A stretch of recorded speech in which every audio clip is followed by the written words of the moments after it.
केमती अच्छा आपण मैंने आशा कर समस्ते भले थे मु भी एकदम भल अच्छी। तो आपण आड़े केमिति गरम हो मत कमेंट सेक्शन में जनइबे। हम आड़े तो माने एमती गरम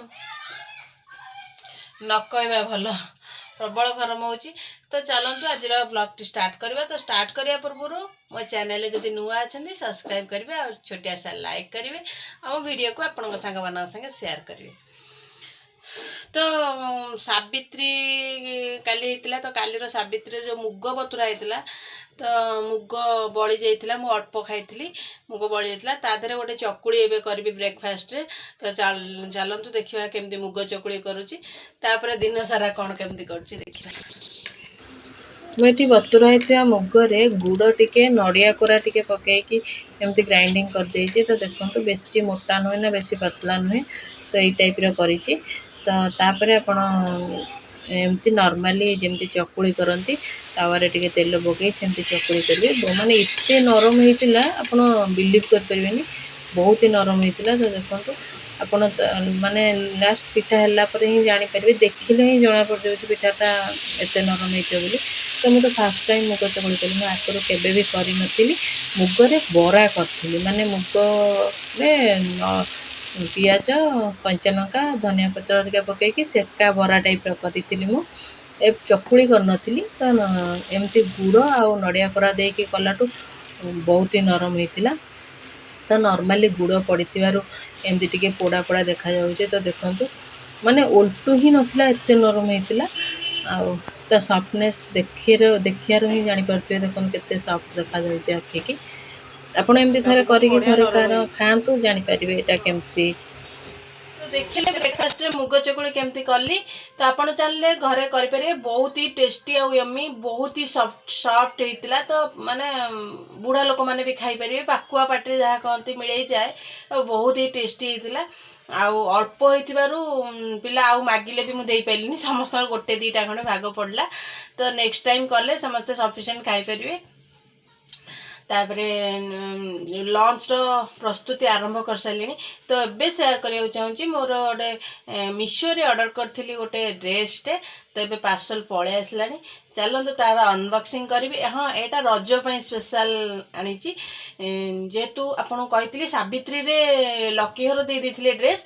तो बो सब वर्ष दिए सावित्री की मते दिए माने पैसा दे दिए। तो सी जो पैसाटा देला तादरे मु ड्रेसटा करदेली रज पई। तो आउ सावित्री की तो दीटा कहीं करी। तो सावित्री की तो शाढ़ी हो गला कटन लुगाटा हो गला। तो यहाँ गोटे ड्रेस ऑर्डर कर देछि रज पई की। तो चलते से ड्रेस रो अनबॉक्सिंग करी केमिति लागुची मते कहिबे।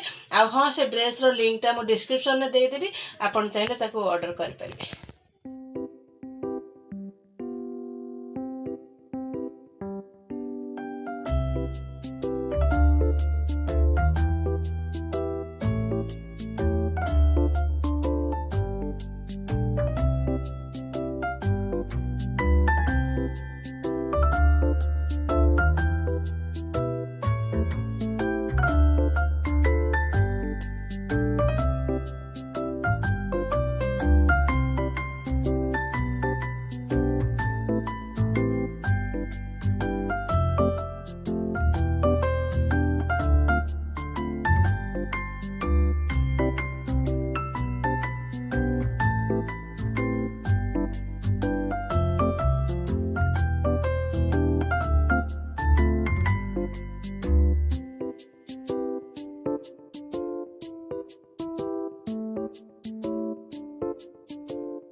A few moments later. ମୁଁ ଆଜି ଲଞ୍ଚରେ କରିଛି ପିଓର ଭେଜ୍ କରି ଡାଲମା କରିଦେଇଛି, ସାଧାରେ ବଘାରି ଦେଇଛି, ଆଉ ଶାଗ ଭଜା କରିଛି, ଆଉ ଅରୁଆ ଭାତ କରିଛି। ଏଠି ନଡ଼ିଆ ଟିକେ ଖଣ୍ଡ ଖଣ୍ଡ କରି ରଖିଛି, ତ ଚକଟିକି ଖାଇଲେ ଭଲ ଲାଗେ। ତାପରେ ଏଠି ପୋଟଳ ଆଳୁ ଭଜା କରିଛି, ତାପରେ ଅରୁଆ ଭାତ ଏଇଟା, ଆଉ ଆଳୁ ଭର୍ତ୍ତା ଏଠି କରିଛି। ମୋ ସାନ ପୁଅ ତ ଆଳୁ ଭର୍ତ୍ତା ବହୁତ, ତାର ଅରୁଆରେ ଆଳୁ ଭର୍ତ୍ତା ବଘରା ହେଲେ ସେ ବହୁତ ଭଲ ପାଏ। ତଲେରେ ତାକୁ ଭୋକ ହେଲାଣି, ତା ପାଇଁ ବାଢ଼ି ଦେଇଛି ଖାଇବା ପାଇଁ। ତ ସିଏ ଖାଉଥାଉ। ଆଜିର ଭିଡ଼ିଓ ଏଇଠି ଶେଷ କରୁଛି। ପୁଣି ଦେଖା ହେବ ନେକ୍ସଟ ବ୍ଲଗ୍ରେ। ଆଜିର ଛୋଟିଆ ବ୍ଲଗ୍ଟି କେମିତି ଲାଗିଲା ମୋତେ କମେଣ୍ଟ ସେକ୍ସନରେ ଜଣେଇବେ। ତ ଆପଣ ରଜ ସେଲିବ୍ରେସନ୍ କେମିତି କରିଛନ୍ତି? ଆଗକୁ ତ ରଜ ଆସୁଛି। ଆମର ତ ଆଜି ଧୁମଧାମରେ ସେଲିବ୍ରେସନ୍ ହୁଏ, କାରଣ ଆମ ସଳିସି ବିହାର କ୍ଲବ୍ ଘରଟି ଯାତ୍ରା ହୁଏ, ଡ୍ରାମା ହୁଏ, ତାପରେ ମୀନା ବଜାର ପଡ଼େ। ତ ରଜ 4 ଦିନ ବହୁତ ଭଲ ଆମର ଏଠି ସେଲିବ୍ରେସନ୍ ସମସ୍ତେ କରନ୍ତି। ଟାଉନ୍ ହେଲେ ବି ସମସ୍ତେ ସେଲିବ୍ରେସନ୍ କରନ୍ତି।